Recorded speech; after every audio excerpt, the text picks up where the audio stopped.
ඉතින් අද උදේම අපි ඔක්කොම ලෑස්ති වෙලා සුදු පුතාගේ මාස 6 වැක්සින් එක ගහන්න යන ගමන් තමයි මේ ඉන්නේ.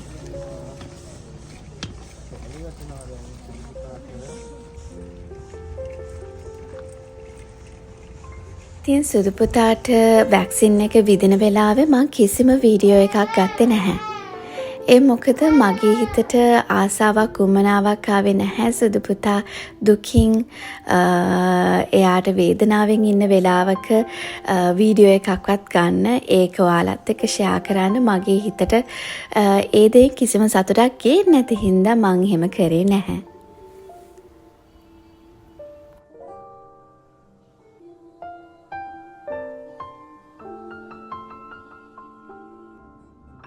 එයා ගෙදර ආපු ගමන් මං එයාව නිදි කෙරෙව්වා. එයා පොඩ්ඩක් වේදනාවෙන් තමයි හිටියේ. ඒත් මගේ සුදු පුතා ගොඩක් ස්ට්‍රෝං පුතෙක්. ඉතින් එයා ඒ වේදනාවත් දරාගෙන කොහොම හරි ඔන්න නිදාගත්තා.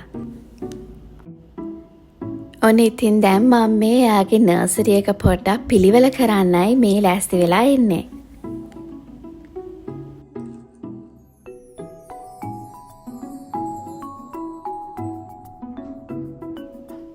ඔයා ආදරණීය දුවෙක්ගේ හරි පුතෙක්ගේ හරි අම්මා කෙනෙක්ද?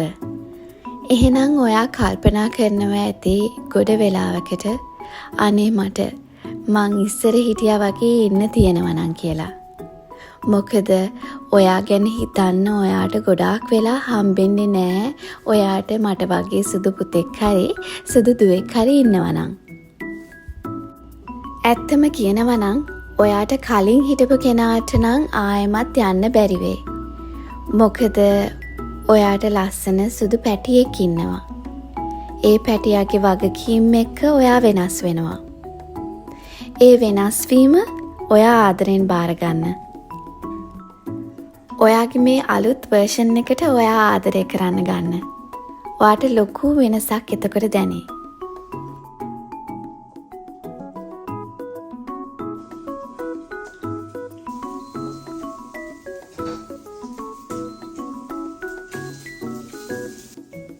ඉතින් මේ දැන් මම හදාගෙන යන්න ගමන් ඉන්නේ සුදු පුතාගේ දවල් කෑම. එයාට ඉතින් කොහොම හරි දවල්ට කන්න දෙන්නත් ඕනේ. චුට්ටක් අමාරුවෙන් ඉන්න හින්දා ෂුවර් නෑ එයා ඔක්කොම කයිද කියලා. ඒත් බලමුකෝ කොහොමද එයාගේ කන ප්‍රොසෙස් එක යන්නේ කියලා.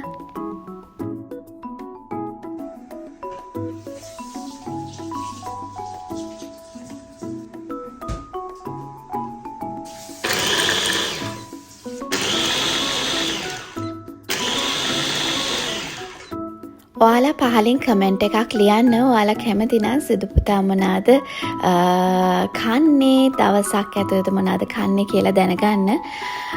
කැමති නම් ඔයාලා කමෙන්ට් එකක් ලීව් කරන්න. මම වෙනම වීඩියෝ එකකින් ඔයාලට ඒ සම්බන්ධවත් විස්තර ගේන්නම්.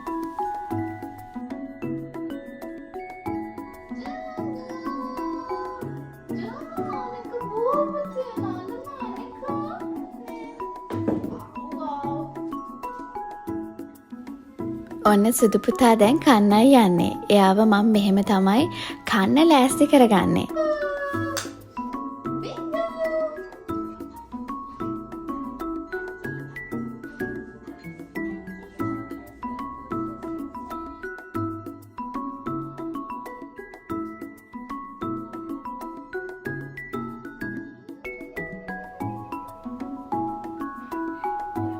මං ගොඩක් තැන්වල ඇවිදලා තියෙනවා. ලස්සන දේවල් දැකලා තියෙනවා.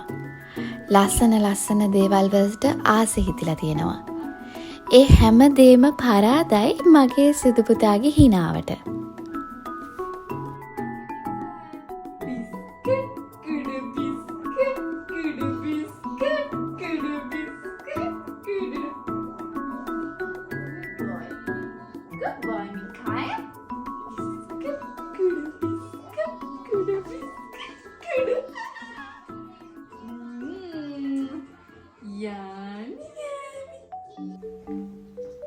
ඉතින් ඔන්න දැන් තමයි මං කන්න ගන්නේ.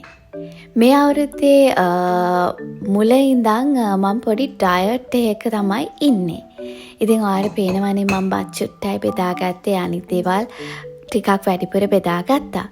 ඉතින් බලමුකෝ මේ ඩයට් එකේ හැටියට මට මගේ postpartum weight එක lose කරගන්න පුළුවන් වුණොත් මම ඔයාලත් එක්ක share කරගන්නම් මගේ postpartum weight loss journey එක.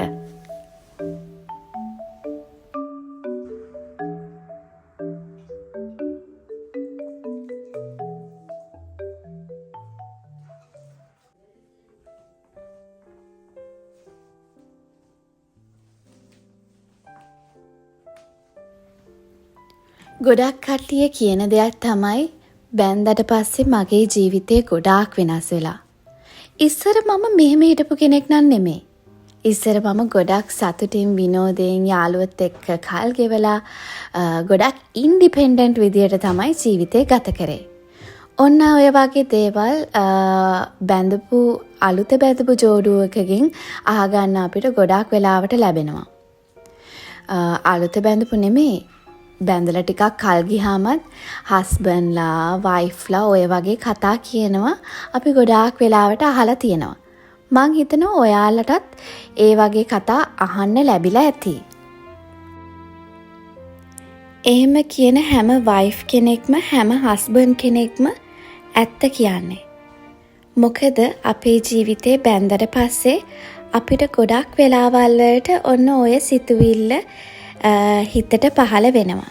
ඒ කියන්නේ අපි තනියම හිටියනම් මෙහෙම ඉඳී අපි ඉස්සර හිටපු විදියට හිටියනම් කොච්චර සතුටුද සැහැල්ලුවෙන් ඉන්න පුළුවන්ද? ඒ සැහැල්ලු ජීවිතේට අපි කවුරුත් බැන්දට පස්සේ ආදරය කරන්න ගන්නවා.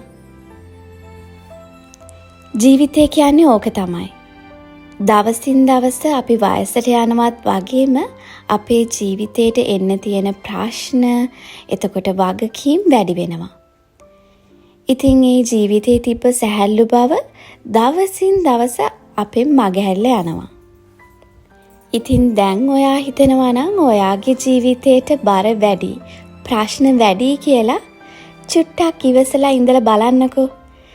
දැන් නෙමේ ඔයාට ඔය බර වැඩි වෙන්නේ.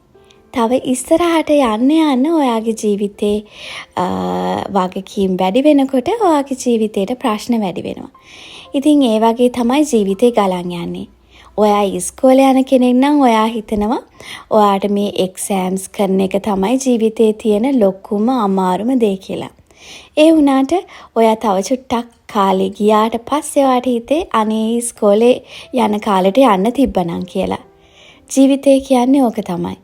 අපි හැමතිස්සෙම අපිට පහුවෙච්ච ජීවිතය ගැන තමයි දුක් වෙන්නේ. අපිට ඒ ජීවිතේ තිබ්බනම් කියලා. ඉතින් අද මම හිතනවා සුදු පුතත් එක්ක මේ කතා කරන කාලේ ගොඩක් කාර්යබහුලයි, අමාරුයි, මහන්සි, වෙහෙසකාරී කියලා. ඒත් තව ටිකක් ඉදිරියට යනකොට මට හිතේ අනේ සුදු පුතා චූටි කාලේ තිබ්බනම් කොච්චර ෂෝක්ද කියලා. ඉතින් ඒක හින්දා මේ ගෙවෙන කාලේ මේ මොහොත උපරිමයෙන්ම විඳින එක තමයි අපිට ඉතුරු වෙලා තියෙන්නේ.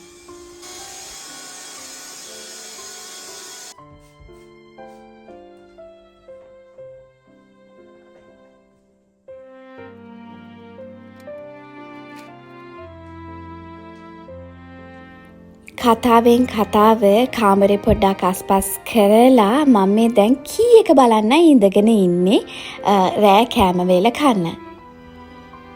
ඔයාලත් කී ටෙලි ඩ්‍රාමා එකේ ෆෑන් කෙනෙක්ද? මම නම් හරිම ආසයි කී ටෙලි ඩ්‍රාමා එකට.